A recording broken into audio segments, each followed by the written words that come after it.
আসসালামু আলাইকুম, স্বাগতম জেসমিন রসুই ঘরে। আজকে দেখাবো কিভাবে ওভেন ছাড়া বেকিং পাউডার ছাড়া স্পঞ্জ কেক তৈরি করবেন তার রেসিপি। প্রথমে দেখিয়ে দিচ্ছি, একটা কেক মোল্ডের ভিতরে আমি একটু তেল ব্রাশ করে একটা পার্চমেন্ট পেপার কেটে গোল করে বসিয়ে দিয়েছি, তাহলে কেকটা তুলতে খুব ইজি হবে। এরপরে আমি দেখাবো যে চুলার মধ্যে যেভাবে আমি কেকটা তৈরি করব, একটা স্ট্যান্ড ভাবে বসিয়ে দিয়ে আমি পাতিলটা ঢেকে রাখবো এবং টেম্পারেচারটা মানে চুলার আঁচটাকে বাড়িয়ে রাখবো। আমি কেক তৈরিতে কী কী লাগছে তা দেখিয়ে দিচ্ছি। আমি এখানে নিয়েছি 4টা ডিম নিয়েছি। 4টা ডিম, হাফ কাপ ময়দা, হাফ কাপ চিনি, 1/4 কাপ কোকো পাউডার। আমি আগেই বলেছি বেকিং পাউডার ছাড়াই আমি কেকটা তৈরি করে দেখাবো। এখন একটা বোলের ভিতরে আমি ডিমগুলো প্রথমে ভেঙে নিচ্ছি। আমি ডিমের কুসুমটাকে আলাদা করব না, ডিমটা পুরোটাই নিব। 4টা ডিম এভাবে আমি একসাথে নিয়ে তারপরে এটাকে বিট করব। সাথে আমি সুগারটাও দিয়ে দিব। ডিম এবং সুগার একসাথে খুব ভালো করে আমরা বিট করে নিব। ডিমটাকে ফ্রিজ থেকে সরাসরি বের করেই আমরা ব্যবহার করব না, এটাকে রুম টেম্পারেচারে এনে ব্যবহার করতে হবে।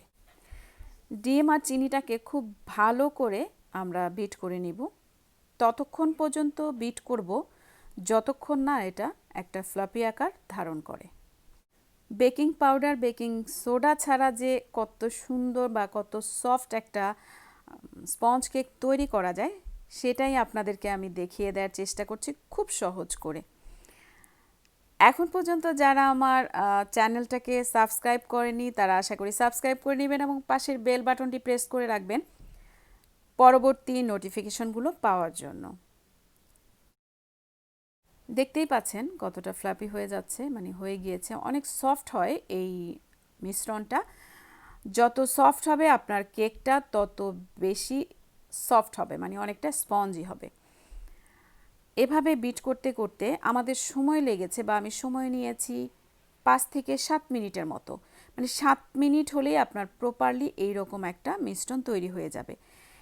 এরপর আমি এর ভেতরে ময়দাটা দিয়ে দিব। আমি দেখিয়ে দিচ্ছি, আমি আরেকটু বিট করে নিয়ে একটা স্ট্রেনার নিব। এখন একটা স্ট্রেনারের ভিতরে আমি প্রথমে ময়দা ঢেলে দিচ্ছি, এরপরে কোকো পাউডার দিয়ে দিচ্ছি। এটাকে এবার একটু চেলে নিয়ে আমি মিশিয়ে দিব। আমি এখানে স্প্যাচুলা ব্যবহার করছি, আপনারা চাইলে হাত দিয়েও মিশ্রণটি মিশিয়ে নিতে পারেন। হাত দিয়ে মিশ্রণটি মিশালেও অনেক ভালো হয়, কারণ তখন বোঝা যায় যদি কোনো বাবল থেকে থাকে সেটা মিশে যায়। আমি নেক্সট কোনো ভিডিওতে বা কেকের ভিডিওতে আমি মিশ্রণটা হাত দিয়ে দেখিয়ে দেওয়ার চেষ্টা করব। এরপরে মিশ্রণটা রেডি হয়ে গেলে আমি এবার কেকের মোল্ডের মধ্যে ঢেলে দিচ্ছি। এভাবে ট্যাপ করে নিয়ে এবার আমি আগে থেকেই প্রিহিট করে রাখা যে পাতিলটা, সেই স্ট্যান্ডের উপরে আমি কেকের মোল্ডটা বসিয়ে দিচ্ছি মিশ্রণ সহ। এবার আমি এটাকে ঢেকে দিব। চুলার আঁচটা প্রথমে হাই হিটে রাখবো, মানে একটু বাড়িয়ে রাখবো। এরপরে মাঝারি আঁচে করে আমরা কেকটা তৈরি করে নিব। আমি দেখিয়ে দিচ্ছি কাছ থেকে কেকটা কতটা ফুলে উঠছে।